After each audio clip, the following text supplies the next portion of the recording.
Kahit nandun ka doon sa bahay nyo, amoy na amoy mo ang Manila Bay sa sobrang baho, mga kababayan. Pero ngayon, akala mo bagong spa na pinabelo ni Vicky Belo ang muka. Napakakinis na. Akala mo Sanderford na nag-transformation, mga kababayan. Mula tsaka naging gwapo, ganon.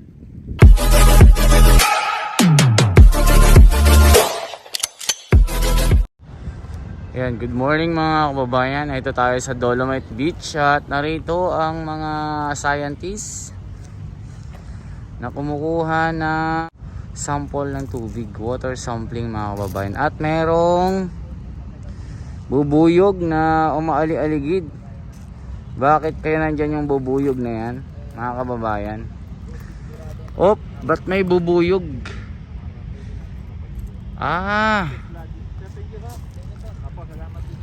Kasi amoy ano na, amoy flower yung ano, yung Dolomite Beach, kaya may bubuyog.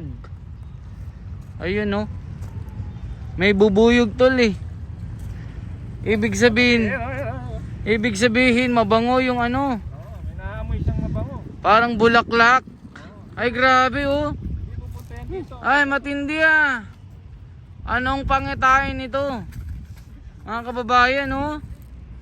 Aba sinusundan ako mga kababayan oh.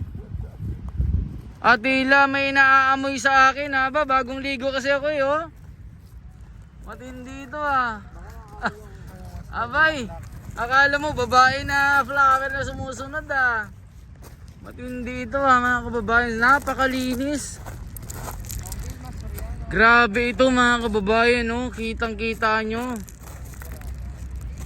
Ako'y napapa-TikTok dito sa ganda. Akala mo number 1 spot in the Philippines. Na tinalo pa ang Busan Beach, Acapulco Beach. At malapit ng matalo ang Boracay dito. Kung magiging Pino lang ang kanyang mga buhangin, eh next to Boracay ito mga kababayan. Pero para sa akin, number 1 pa rin ang Boracay. Next Dolomite Beach syempre. Hindi lang kasi maamin ng mga negatrons eh, na di nila matanggap na nagbago na dating mukhang durugista ngayon bagong rehab na mga kababayan no? Isipin nyo, napakadugyot dati nito at tila pusali ng baboy na hindi maliguan ng tao dahil sa sobrang baho mga kababayan. Ngayon kumikislap-kislap na animoy bagong umaga, pati bubuyog dumadalaw kasi amoy bulaklak na mga kababayan. At yung mga nakikita nyo gaya ng sinasabi ko, lagi po nilang chine-check ang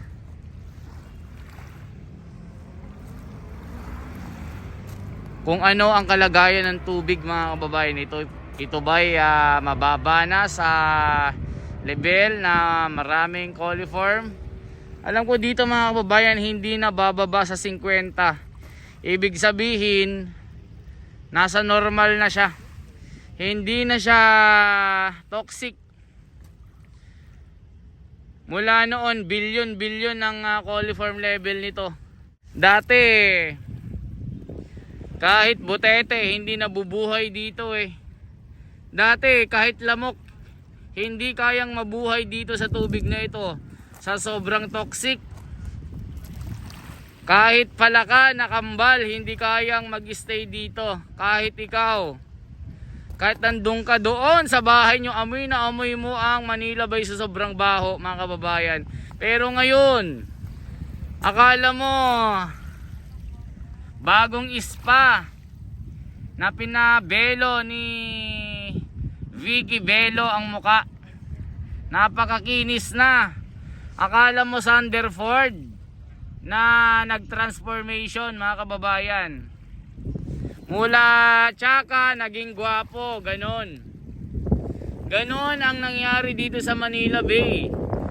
The very bad situation is become the greatest happening in the Philippines, mga kababayan. Yung iba kasi puro ano lang puro mema. Puro mema kayo puro mema kayo. Ba't ganyan kayo? Hindi nyo ba nakikita ang nakikita namin? Hindi nyo ba nakikita ang mga pagbabago? Puro kayo ayuda dyan. Hindi na kayo natuto sa buhay. Gusto nyo iasa ang buhay nyo sa gobyerno. Dapat matuto tayong mabuhay sa sarili, mga kababayan. Huwag puro ayuda. Sinasabi ko, meron tayong kanya-kanyang talento na binigyan ng ating Ama sa taas. Gamitin mo yan. Huwag iasa ang iyong buhay sa gobyerno. Ginigigil nyo kayong mga tamad kayo, ha.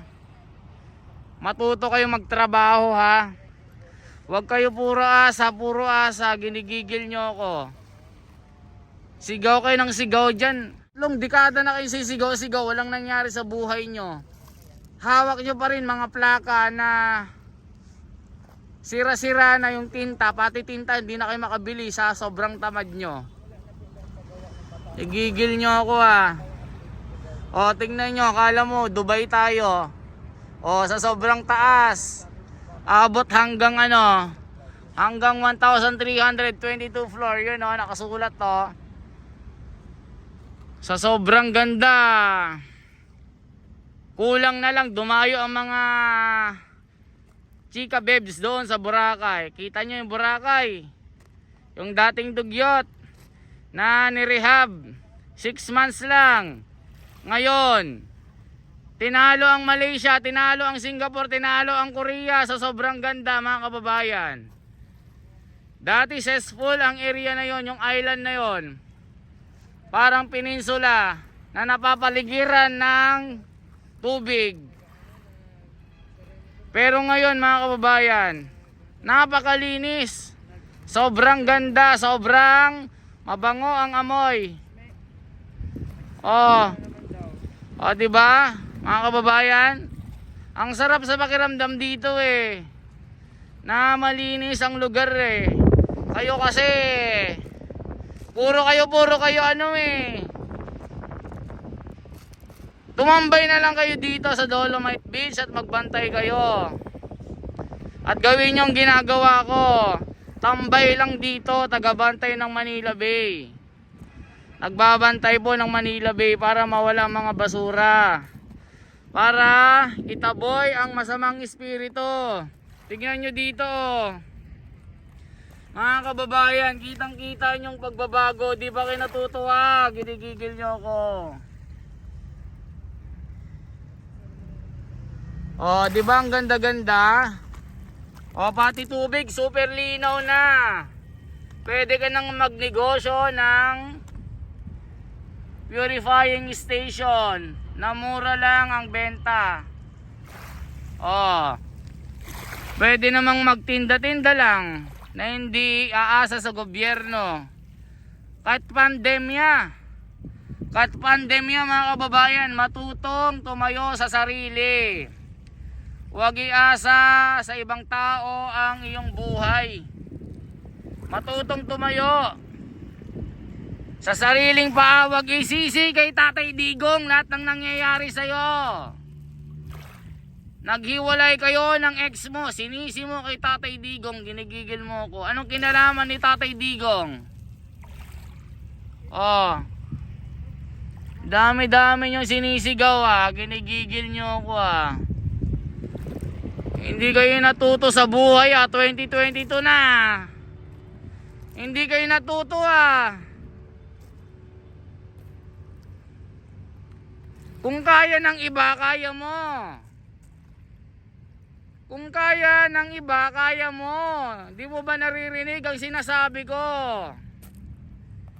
You're making me mad, ah. Sinabi ko na 2021 a few days ago before 12 midnight of New Year, I told you so. Nagigil nyo ako, ah. Sinabi ko na magbago na. Huwag nang uutang kung hindi magbabayad. Nagigil nyo ako, ah, hanggang ngayon na. Oh, hanggang ngayon pinapaasa mo pa rin na magbabayad ka, ha. Ganyan ang mga tamad. Gugulangan ng kapitbahay para lang mabuhay, pero yung inutangan hanggang ngayon umiiyak sa kakasingil. Oh, kita nyo. Mamaya mga kababayan, makikita nyo yung nagde-dredging dyan. Yan daw yung Bataan Bridge, eh, na inuhukay na yung pundasyon, eh. Kaya pagka naghukay dyan, ipapakita ko mamaya mga kababayan. Once again, ito po si Esme TV ko, ang inyong laging kasama sa Manila Bay, Dolomite Beach, ang host ng The Wonders Philippines. I-follow nyo po mga kababayan, i-subscribe nyo po ako sa channel na ito para lagi kayong updated sa mga kaganapan na hindi binabalita ng ilan. Pag binalita, hinahati-hati, dinudurog-durog. Sisiraan pa ang mga mabubuting nangyayari sa Pilipinas. O, diba? Mag-comment kayo mga kababayan, mag-comment kayo sa bidyong ito. Anong masasabi nyo? Anong masasabi nyo sa bidyong ito mga kababayan? Please lang mag-comment kayo, please lang.